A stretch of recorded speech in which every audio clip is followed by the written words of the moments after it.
Hello guys, RMP792 here. Right, I have been informed by people whose opinion that I almost respect that apparently these vlogs are kind of enjoyable and a bit moreish, even though, well, frankly, usually when I do one, it's because I've got some depressing news that's going to slow up the channel.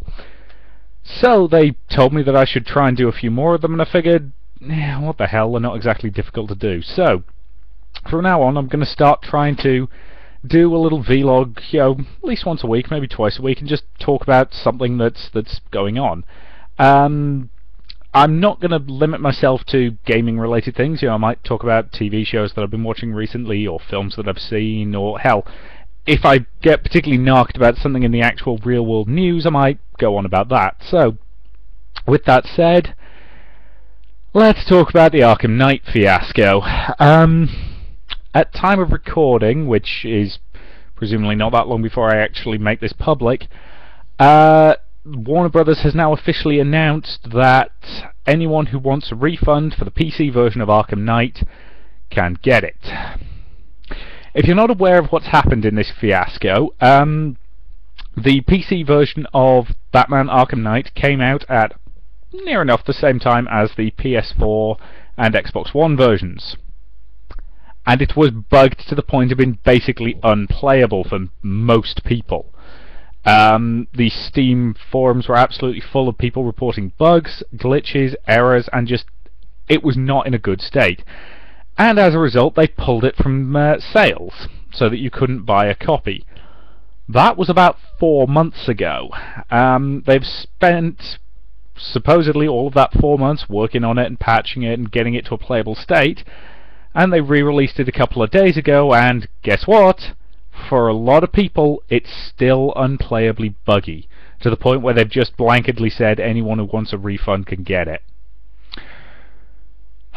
Okay, I'm not an expert on consumer law or anything like that, but I am a fan of the Arkham series. I've got PC copies of Arkham Asylum, which I'm one of the people who maintains Asylum is the best in the series, but oh well.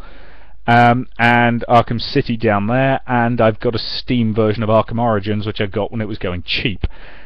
And I didn't pre-order Arkham Knight because I just didn't feel like pre-ordering it. I don't pre-order much these days. And then the bug reports came out, and I just took one look and thought, yeah, I'm not even slightly surprised, because, let's be honest, they farmed it out to a studio that is notorious for not exactly doing high-quality PC ports.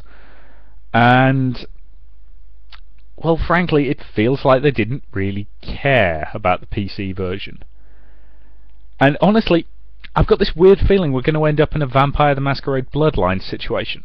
If you've never heard of that game, it came out best part of a decade ago now, and on release it was basically buggy to the point of being unplayable.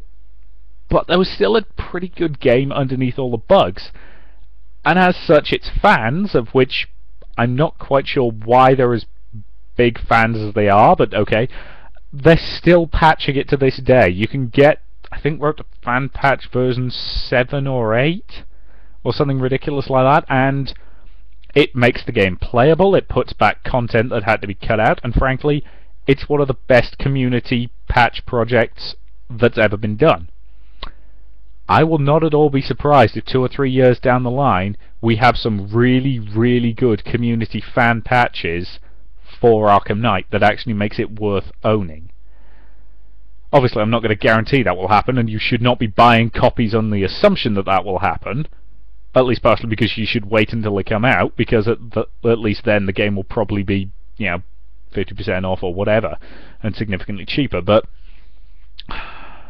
I've got to say, this whole absolute fiasco really has proved that the Steam refunds idea was a good one, because a lot of people getting their money back, yeah, that's a good thing, because if you're going to release a game, you should be able to play it on a wide range of systems. Here's the thing, I appreciate that some games are going to demand a high-end system because they're a high-end game.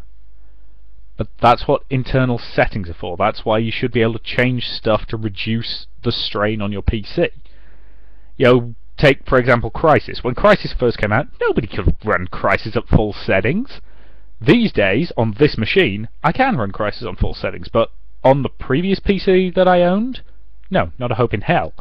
You know, I could only run it on about medium settings, which was fine, it still looked gorgeous, but you know, once I had a PC that could run it, it was great. But even without a PC that could run it on max, I still had a PC that could run it on, you know, at least low to medium settings. And that should always be what you're aiming for. You want it to be able to be played by the greatest audience possible.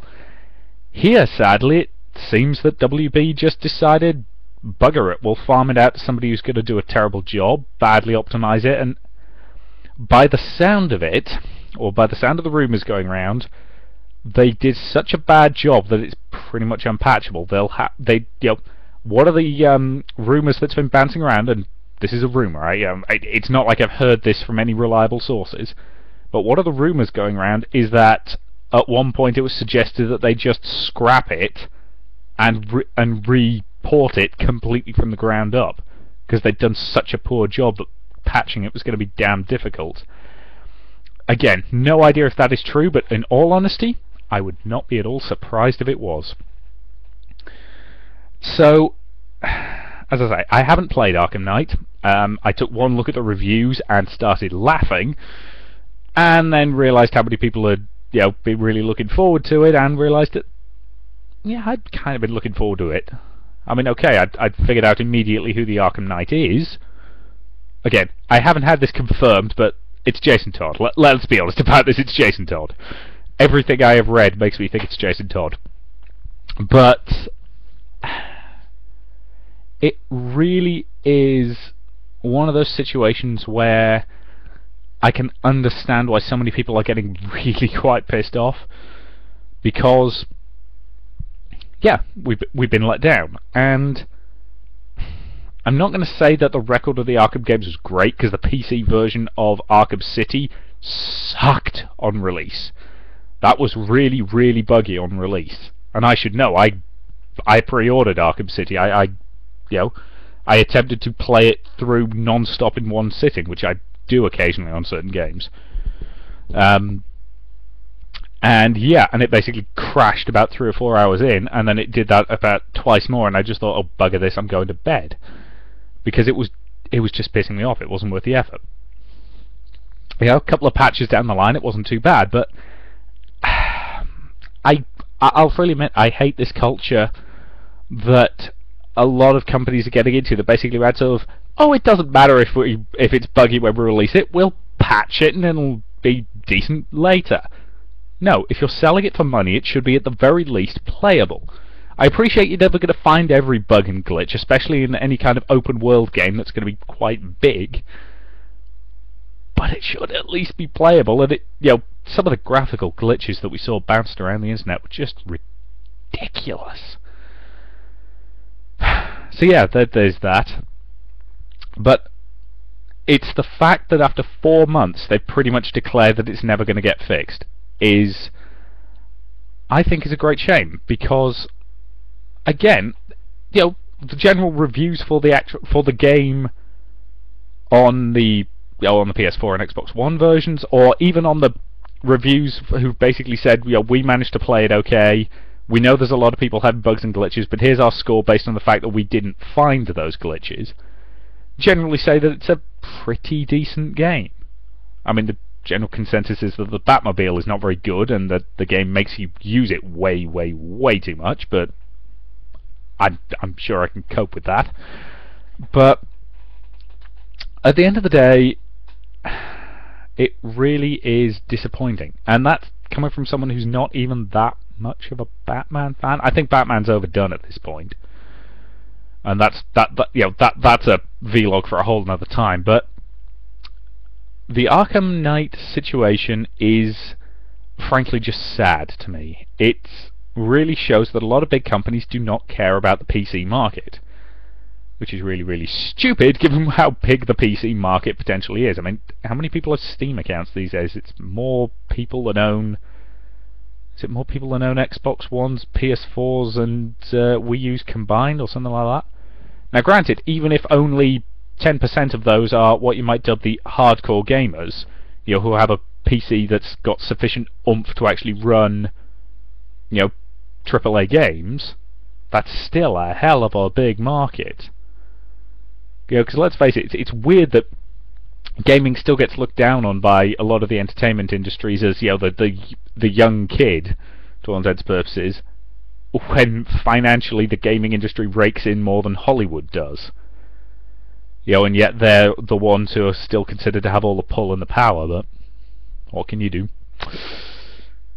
So yeah, as I say, that was just a few rambling thoughts, well, 10 minutes worth of rambling thoughts, on the Arkham Knight situation. I'm not going to pretend that any of these vlogs are going to have any great insights. It's just going to be me saying stuff. But it's, as I say, apparently some people like these, so what the hell. It doesn't hurt me in any way to make them. So I will just say thank you very much for watching, and I'll see you in whatever I do in the future.